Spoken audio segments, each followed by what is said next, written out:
30 তারিখ 6 2024 আমি তার বেলকনির সামনে দিয়ে বাড়ি আসতেছি। সে আমাকে ডাক দিয়ে বলতেছে, উর্মিকে একটা আম সিলাই দাও। আমি আম নিয়ে আসতে বললে সেই সুযোগে আসামি শরীরনা ডালিম আমাকে ঝাপটাইয়া ধরে তার রুমের বেলকনি দিয়ে রুমে নিয়ে যে বিছানায় শইয়া আমার উপর উঠে পড়ার কাপড় চোপড় টানাটানি করে সিরিয়া আমাকে জোরপূর্বক ধর্ষণের চেষ্টা করে। ভাতিজিকে ধর্ষণ করার চেষ্টা করেছেন বড়ব্বু মানে চাচা, এমনটাই অভিযোগ করেছেন তারাগঞ্জ থানায়। দর্শক বলছি তারাগঞ্জের হারিয়ারকুটি ইউনিয়নের একটি ঘটনা। চলুন জেনে আসা যাক কি বলছেন সেই ভুক্তভোগী। রংপুরের তারাগঞ্জের হারিয়ারকুটি ইউনিয়নের চিলাপাক প্রামাণিক পাড়ায় উর্মি এক সন্তানের জননী। গত 30 জুন 2024 তারিখে উর্মিকে তার চাচা ডালিম তাকে জোরপূর্বক ধর্ষণ করার চেষ্টা করে, এমনটাই উল্লেখ করে উর্মি বাদী হয়ে তারাগঞ্জ থানায় একটি অভিযোগ প্রদান করেন।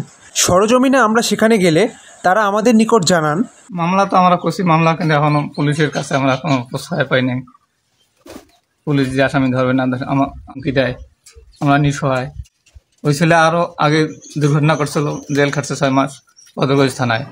তো ওরা বাবা জীবিত ছিল, ঠিক ধরে কিছু জামিন নিয়ে অনেক পয়সা। এর আগে এরকম 4টা ঘটনা ঘটায়, কিন্তু প্রভাবশালী হওয়াতে টাকা পয়সা দিয়ে ওগুলো মীমাংসা করে। আমাদের কাছে হাইকোর্ট এবং আইনের লেখপিসের কাগজপাতি আছে।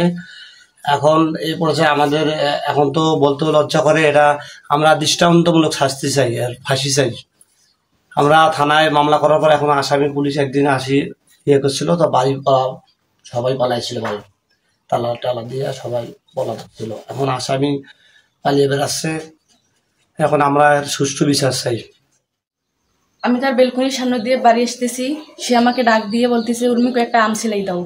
আমি আম নিয়ে আসতে বললে সেই সুযোগে আসামি শরীরনা ডালিম আমাকে ঝাপটাইয়া ধরে তার রুমের বেলকনি দিয়ে রুমে নিয়ে যে বিছানায় শইয়া আমার উপর উঠে পড়ার কাপড় চোপড় টানাটানি করে সিরিয়া আমাকে জোরপূর্বক ধর্ষণের চেষ্টা করে। রিফায়েত ইশতিয়াক হৃদয়, সরজমিন, রংপুর।